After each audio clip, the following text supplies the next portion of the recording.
Diddy brutalizing her in the hallway of a hotel, basically. Hi everyone, my name is Belkov. I am a psychologist and I'll be looking at Diddy today. So first I'll give you a rundown of the most recent allegations. I will keep this to an absolute minimum as I think you're all up to speed. And then I'll give you my take on his personality. I made a very similar video about Diddy's personality in April, but since then a lot has come to light and he's also in prison. So it warrants a new video. So what are the allegations?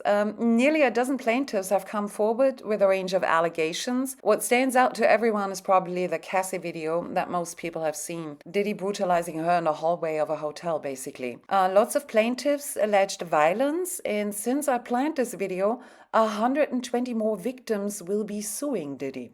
Things have really come to a head. Diddy is currently being held in a detention center and the judge has denied him bail. And that says that the judge probably thinks Diddy is dangerous. So that was my very brief synopsis of the allegations. So then on with the personality. In my previous video, I described Diddy as Machiavellian, coupled with a liking for violence, stalking, and intimidation.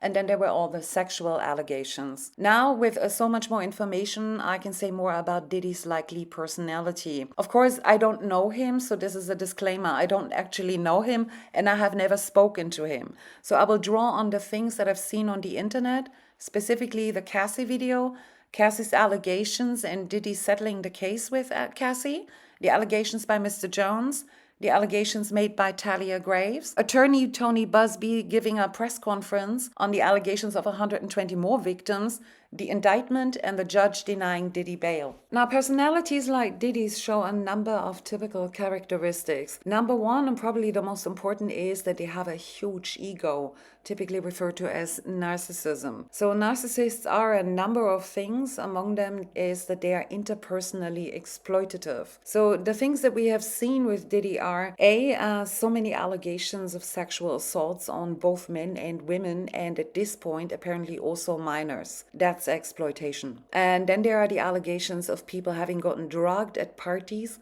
and having gotten used for entertainment in sexual ways and other ways, apparently. That's also exploitation. Particularly with the minors, I came across an allegation of a 9-year-old boy apparently being requested to offer sexual services in return for, what was it, a chance at a music career or something like that.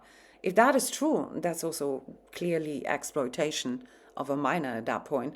And another clear example would be the Cassie relationship. It started when she was still a teenager, 19, and Diddy was nearly 20 years her senior. And it looks like he simply wanted to date her. And dating him to him involves apparently drugs, freak-offs, and violence. So that's exploitation again. And then there's another example that would be the story of Mr. Jones. Mr. Jones is a producer who was hired to work on the latest Diddy album. And then, according to himself and his allegations, he was made to also perform sexual services, or was at least requested to do so. And then by the end of the completion of the album, he wasn't even paid for his producing. So if that turns out to be true, then that's also a clear example of exploitation on Diddy's side. In my last video, I called the Mr. Jones thing Machiavellian business practices. Now that the plot has thickened, though, we can no longer really call that Machiavellian. It's exploitation. Now, the next important thing about narcissists is that they lack empathy. And that really goes hand in hand with being exploitative. You can't really exploit people if you feel bad for them, if you have empathy. So yeah, lacking empathy and being exploitative is both very narcissistic. So on a matter of narcissism, there are typically a lot of other things those characters display. Mostly they expect to be recognized as special or even superior, and they tend to expect excessive amounts of admiration, to name just a couple of them, a couple of things that are interesting about narcissists. So does Diddy seem like he thinks he is superior? Well, you have to see that in the context of his life's achievements. His business abilities are certainly superior to those of you and I and most people on the planet. The man is a billionaire rap star. Maybe he wants admiration for that, and maybe he thinks he is superior. But as a psychologist, I can't hold that against him, because it is actually true that his business abilities certainly are superior. I think the crucial thing here is the apparent lack of empathy. It's almost like he hasn't got a conscience. The next big thing about characters like the one we're talking about here today is that they're jealous and possessive. Both of those things relate to being exploitative and having a sense of ownership. What is ownership actually? I'll give you an example. Some people have dogs, and if you do have a dog, you decide where the dog goes. You take it to a certain park, but not to another. You also decide how often that dog goes out and for how long it goes out at all. You decide what the dog eats and how much it eats. You decide what other animals the dog can be friends with. If you don't like another dog's owner, your dog will not get to play with that animal. And you also decide where the dog sleeps and for how long it sleeps. So that's what ownership is. So some people feel like that, not just about dogs, but about other people. And if these Cassie allegations are true, then Diddy decided pretty much everything about Cassie's life. He apparently even decided when and if she took drugs and who she slept with and if she could leave. Remember the video of her in the hallway? That was her leaving, apparently. So leaving was not an option.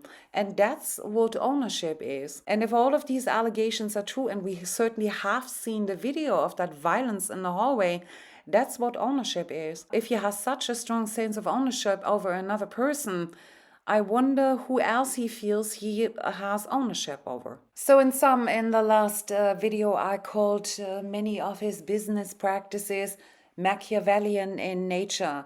I would update that now to exploitation of others without empathy. And then I mentioned a proclivity to violence, stalking, and harassment.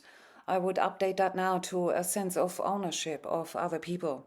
And then I mentioned the sexual allegations, and I would update a number of paraphilia, some of which may not be legal. So disclaimer at the end of this video, I base everything that I have said in this video based on what I have seen online, namely the Cassie video, the Cassie allegations and Diddy settling the case with Cassie, the allegations by Mr. Jones, the allegations made by Thalia Graves, attorney Tony Buzbee giving a press conference on the allegations of 120 people, and Tony Buzbee describing the case of allegedly a 9-year-old getting into difficulty at a recording studio with Diddy.